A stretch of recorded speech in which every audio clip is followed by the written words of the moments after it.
سلام بچه ها، حالتون چطوره؟ امیدوارم که حال دلتون خوب باشه. ما دارید از یه زاویه جدید منو نگاه میکنید و شاید نمیدونم زاویهش چجوریه. امیدوارم که خوب باشه.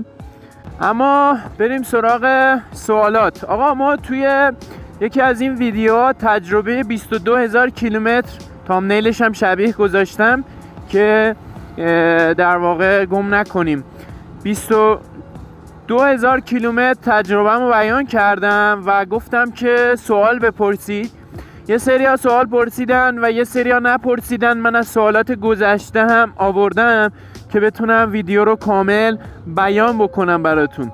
مجموع سوالات خیلی کامله و جامع دیگه، یعنی کلا جمع‌بندی یاماها 25 رو شما داخل این ویدیو دارید. اصلا امکان نداره که بیاد یاماها 25 و نینجا کنارش نیاد. سی بی آر کمتر، ولی نینجا قطعا اینا چون از سالهای قبلتر از سی بی آر هم بودن و رقابت داشتن، سوالات بین نینجا و آر 25 رو اول پاسخ بدم.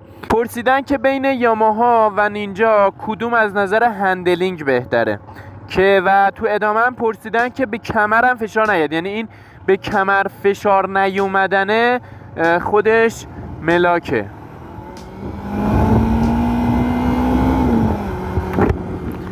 باید بگم که آقا ببینید این دو تا سواله، کدوم به کمرم فشار نمیاره و کدوم هندلینگش بهتره. باید بگم که یاماها 25 فرمونش خیلی پایین تره از نینجاه، ولی تو دستر از نینجاه، یعنی هندلینگ یاماهای آر 25 خیلی خیلی بهتر از نینجای دو سیلندره و از اون ور کدوم به کمرم فشار نمیاره. فرمون نینجا بالاتره خب، و از نظر هندلینگ به نظرم از یاماها پایین تره، ولی نکتهش اینه آقا شما میختر میشینید، شاید به کمرتون کمتر فشار بیاد. من که تو یاماهای آر 25 بعد از 1 ساعت قشنگ اون فشاره رو تو فیله های کمر حس میکنم، یعنی واقعا حس میکنم. و به خاطر ریس بودن آره، خلاصه داشتم میگفتم که داخل یاماهای آر 25 شما حالت ریستری رو دارید، ولی فرمون تو دسته رو هندلینگ خیلی خیلی بهتری رو تجربه میکنید. درباره این روزهای اخیر که گفتم کتفم در رفته، آره آقا هنوزم کتفم درد میکنه، جا افتاده، ولی محدودیت حرکتی داره. برای همین بیشتر اوقاتم الان دارم با یه دست رانندگی میکنم و سعی میکنم که روش فشار نیارم. آقا سوال پرسیدن که توی کورس یاماها آر 25 میزنه یا نینجا. باید بگم که آقا اینا همه توانشون، وزنشون، اون نسبت توان به وزن و این چیزا تقریبا میشه گفت برابره، یعنی پایاه. ولی من توی شتاب یاماهای آر 25 رو از همین که خودم انداختم و هم بقیه، شتاب رو یاماهای آر 25 واقعا بهتر عمل میکنه. ولی یاماها آر 25 گفتم من توی یه سرعتی به بعد یه افت توان خیلی خیلی محسوسی داره و برای همین اون افت توانه باعث میشه که دیگه کم کم نینجا برسه حتی جلو بزنه، ولی در ادامه با هم پایا پای حرکت میکنن. آقا سوال بعدی که مقایسه‌ای پرسیدن دوستان و این چیزا، میگن نوره، بحث نور آر 25 بهتره یا نینجا. به نظرم نینجا، من نور آر 25 رو ضعیف‌تر از نینجا میدونم. سوال پرسیدن که مصرف سوخت یاماهای آر 25 چقدره و اینکه چند تا روغن عوض میکنید. من این روغن رو چون یه سوال دیگه، سوال مشترک داره، نگه میدارم و اینکه داخل پمپ بنزینم هستم بیان میکنم که در واقع مصرف سوختش چجوریه، چون میخوام این مصرف سوخت رو توی تجربه ها، توی شهر، توی جاده و توی ترافیک بیان بکنم. یعنی به نظرم این مصرف سوخته به این دور موتور و این حرکت موتور خیلی بستگی داره. یاماهای آر 25 توی شهر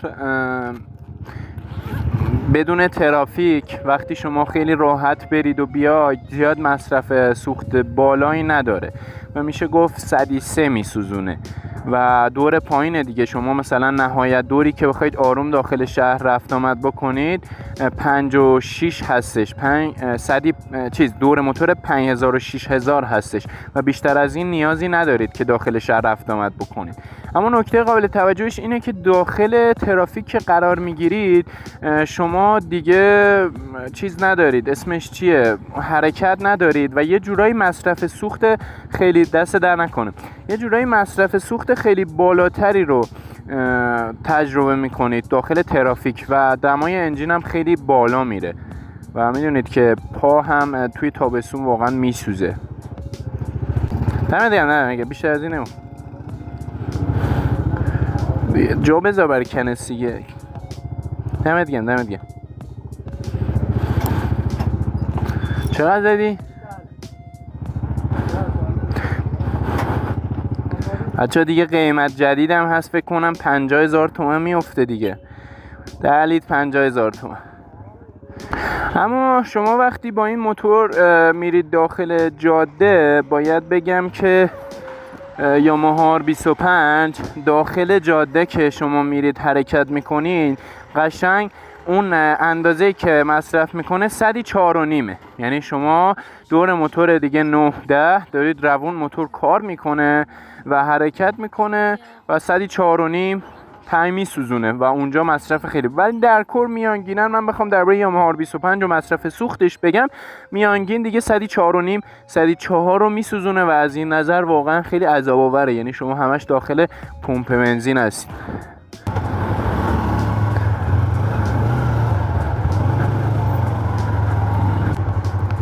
آقا درباره روغن سوال پرسیدن که مگه نمیگن 1000 تا عوض بکنیم، مگه نمیگن 1000 تا عوض بکنیم؟ و توی بحث سوال قبلی هم این که چند تا خودم عوض میکنم. من توی در واقع همه ویدیوهام گفتم من 2000 تا عوض میکنم خودم، ولی این که یه روغن چند تا بره بازم بستگی به دور موتور و فشار و اون حرکت روغن داره، این که روغن چقدر میمونه داخل موتور. خب به نظرم حالا من خودم 2000 تا تعویض میکنم، یعنی توی 2000 تا باز یه ذره جا داره، یعنی میشه 2500 تا و حتی 3000 تا رفت. بچه ها موتور ریختن و 5000 تا هم عوض کردن، ولی من پیشنهاد میدم خب شما 2000 تا 2500 تا عوض کنید، فیلتر روغنش هم هر بار باهاش تعویض بکنید، چون به نظر من گفتم توی توضیحاتم اینو موتور 250 سی سیه و شما اگه بخواید اون حد آدرنالین تجربه بکنید معمولا به این موتورها فشار میارید، پس بهتره که روغنش رو زود عوض بکنید. ولی وگرنه موتور سنگین آقا شما 5000 تا 6000 تا عوض میکنید، ماشین 10000 تا عوض میکنید، چون حجم بالاه دور موتور طول میکشه که پر بشه، داستان اینجوریه. ولی این موتورها سری دور موتورشون پر میشه و اون حد اکثر سرعت دنده ها رو شما میتونید در بیارید و از این نظر به نظر من روغنا رو 2000 تا 3000 تا دیگه عوض بکنید. اون 1000 تا هم هزینه براتون برمیداره. من پیشنهاد میدم که همون 2000 تا 3000 تا تعویض بکنید روغنو و بیشتر از این حساسیت زیادم خرج ندید. بحث کاتاف، زیاد کاتاف نزنید، 2-3 ثانیه اگه میزنید بزنید و فاصله بدید به کاتاف، چون به پیستون ها فشار میاره آقا کاتاف.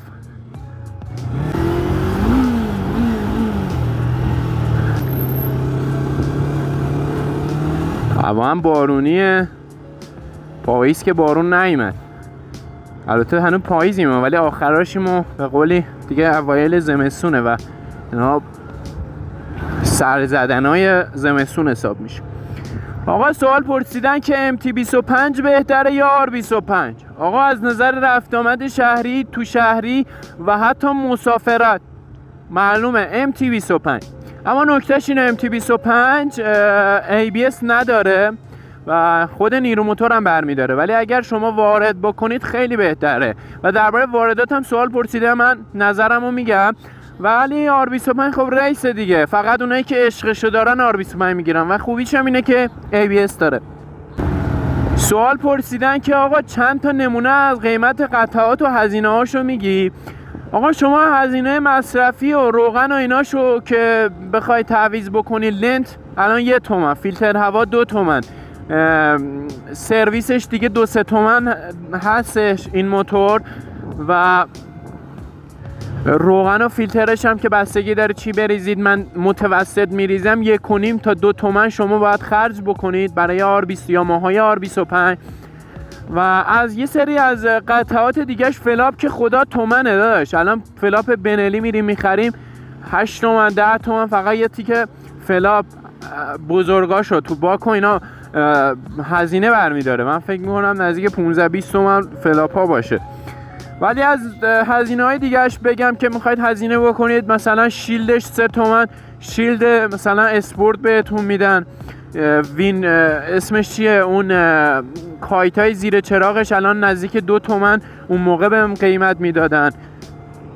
بعد دیگه ارزم به حضورت راهنما 1.5 اینا بخواید عوض کنی، پای پلاک دیگه 5 تومن تا 10 تومنه، آینه ها 1 تومن 1.5 2 تومنه دیگه. برو تا آخر. یعنی من همین برچسب روی فرمون، محافظه رو فرمون گرفتم، افتاد برام 800,000 تومان اون موقع. این از قیمت های یاماهای R25. بعد سوال پرسیدن آقا داداش میتونیم تایرش رو پهن کنیم؟ و اینکه یه مسئله که بین یاماهای R25 وجود داره اینه که آقا میتونیم یاماها R25 تایر پهن بندازیم، و یه سری هم میگن که آقا 10 تا بیشتر بالاتر ننداز، استانداردش همینه. آقا باید بگم که نه خیلی، همچین استانداردی کی تعیین میکنه و کی بیان میکنه؟ من میخوام اینو بهتون بگم. این استانداردها رو خود در واقع افراد و روی تجربیاتشون بیان میکنن، و هیچ بیان آقا تو دفترچه نیومده آقا شما میتونید حد اکثر تا 10 تا بالاتر بیارید. اگر اومده آقا از نظر تجربی ما 170 انداختیم، 160 انداختیم، فابریکی تایراش 140، خب ما 180 هم انداختیم، سواری خیلی نرم و جالبی ازش گرفتیم، همین رو بس تموم شد رفت آقا. هیچ ایرادی هم نداشته، موتور 20 هم کار کرده. فقط یه نکته ای که یه سری ها میگن رو شتابش یه ذره تاثیر داشته، ولی در کل اوکیه، شما میتونید بندازید.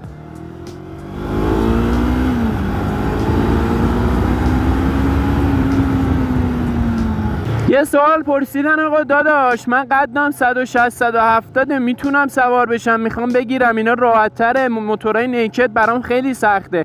باید بگم که آقا یه ذره زین این موتورای ریس پایین تره، خب یعنی از نظر اینکه شما بخواید راحت تر سوار بشید شاید حس سواری راحت تری رو به شما بده، ولی به خاطر نوع طراحی و فرمون و این چیزا یه ذره اون حس راحتی رو جبران میکنه، و تقریبا میشه گفتش که باز نیکد یه چیز راحت تریه. وقتی شما بشینی راحت مثل مبل میشینی، فرمون توی دستته، و به نظرم MT25 خیلی مناسب تره. حتی فلاپ نداره، میخواید بخورید زمین شما راحت تر میخورید زمین، گارد روش میبندید و خیالتون راحته. پس از این نظر باید بگم که آقا شما باز به نظرم با 170 خیلی اوکیه، یعنی شما میتونید یه طرفه سوار بشید، حرکت بکنید. و اینکه میگید نیکد سخته یه ذره سوالو پیچیده کرده، چون واقعا نیکدها از ریس خیلی راحت تره سواریشون و حتی سوار شدنشون. حالا دیگه اون بستگی به خودتون داره دوست عزیز. درباره منطقه آزاد آقا پرسیدن، میگن آقا امکانش هست این موتور رو ما وارد بکنیم، پلاک منطقه آزاد بگیریم، گمرکی نخوره؟ آقا درباره واردات موتور من بگم، ببینید شما میتونید موتور رو برید وارد بکنید. یه سری شرکت ها هستن که کارشون اینه، میرید دنبال کاراش و موتور رو وارد میکنید. خب اصلا در کل چه گمرکی بپردازید، از قیمت گذاری کارخونه نیرو موتور براتون ارزون تر میفته یاماها R25. اگه یاماهای R25 الان تو شرکت نیرو موتور 1,088,000 شما میتونید 20-25 رو برید شرکت توافق کنید پول بپردازید، 700-800 تومن حتی خیلی زیاد بشه 700-800 تومن خریداری بکنید آقا در کل. بعد برای منطقه آزادم که دیگه قوانین خودش داره، ولی در کل میتونید موتور رو وارد بکنید ارزونتر بیفته و این قیمت رو ندید.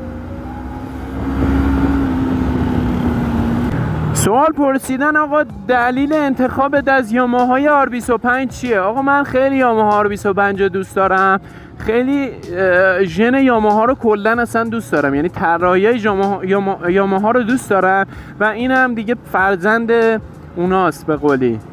کی اصلا سراغ دارید که R6 رو دوست نداشته باشه؟ یعنی یکی از موتورهایی که همه دوست دارن، کاوازاکی فنا، یاماها فنا، R6 آقا. R6 فوق‌العاده و این ژن نزدیک به همه اون طراحی‌های قشنگ یاماهاست و کلا رنگ آبی رو دوست دارم و استقلالی هستم.